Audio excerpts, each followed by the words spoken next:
sa ekropon na DC a owo mpesua ne so any the regional minister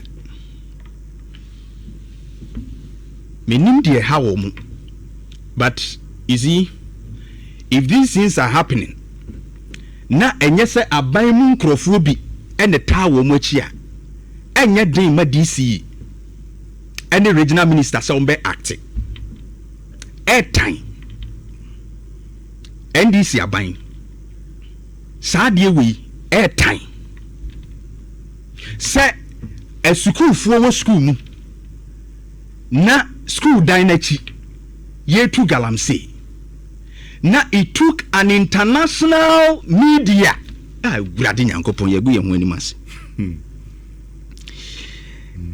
enti nipa kuro pani nipa kuro eni bra Facebook be hade eni papa kuro ni enti me bani a me hu akola ketewa we na me yema hyeme si ye ti me ba wo school mu pa na aha ena de ekosu ni a come and see something nkwala school die ne hu it took DW and omo baba yes our coverage we are not serious. All other social needs, not even the health or safety of the country's future generation.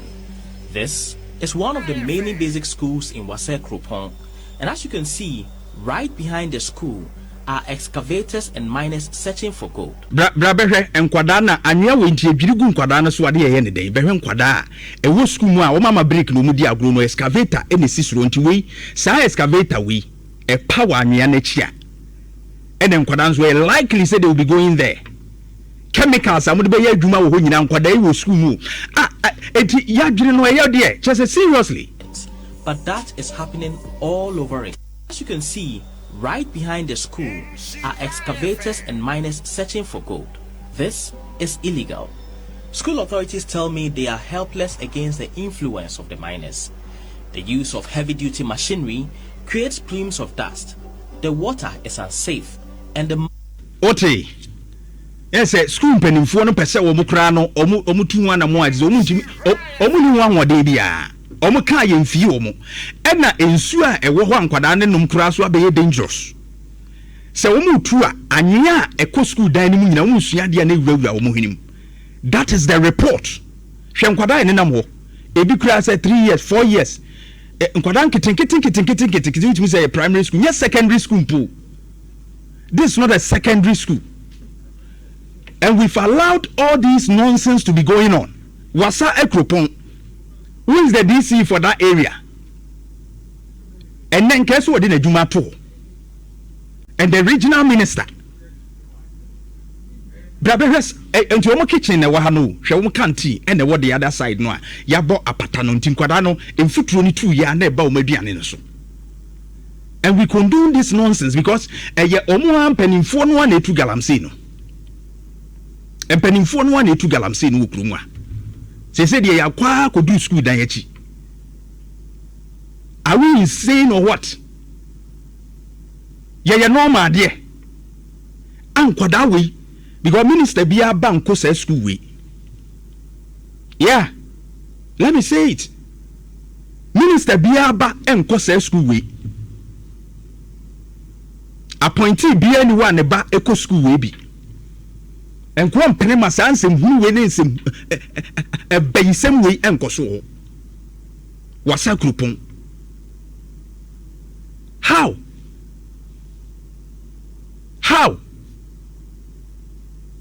John Dramani Mahama, one of the things are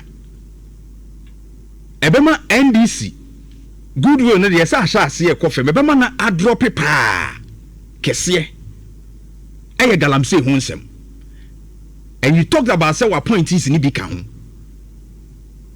If you don't crack the whip now, it be too late amount. There will be a time there's nothing you will do Ghana for the because one of the reasons are omo to aba e change aban eye Galamsey honsem.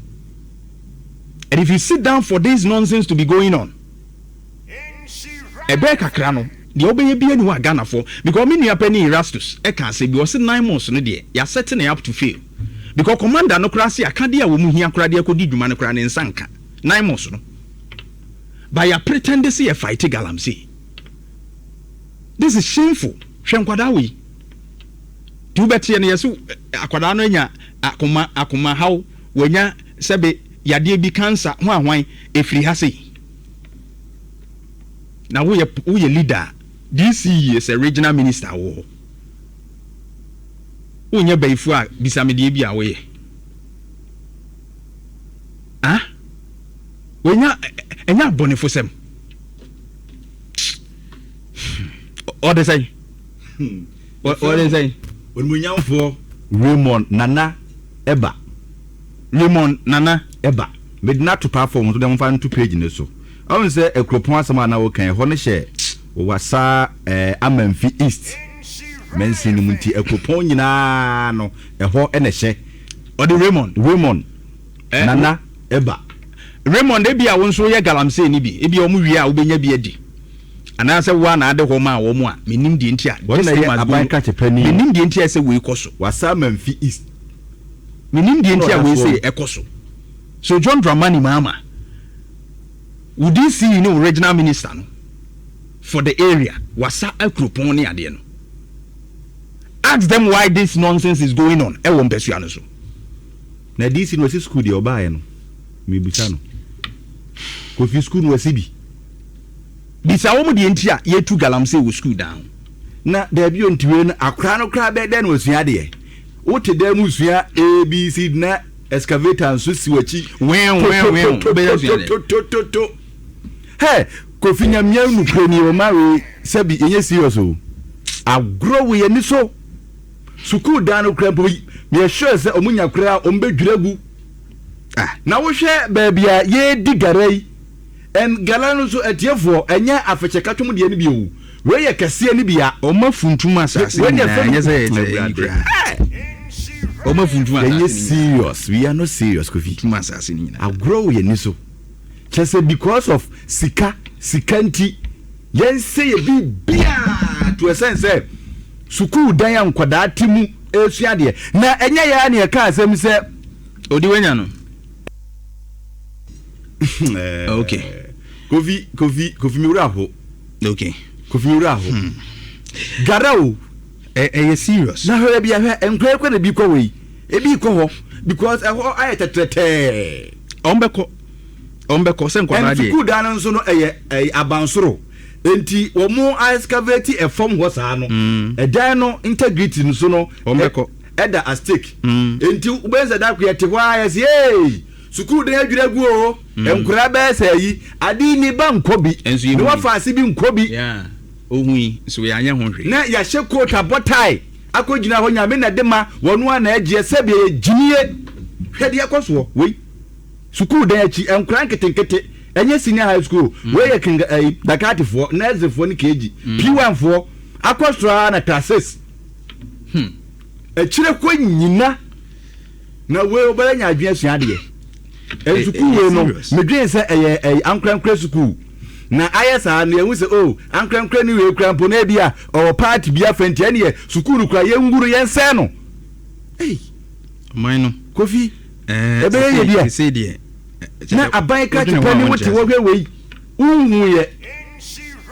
wontie ye na ha dia ya kramponi say media free outside Ghana DW for enti wakotwa sa picture we akire wiase nyina say Ghana de sabi wo munim nyansa to sense wo musuku dan ya chimpo ye digara wo ho are you serious ma memra Ashanti region unim se minister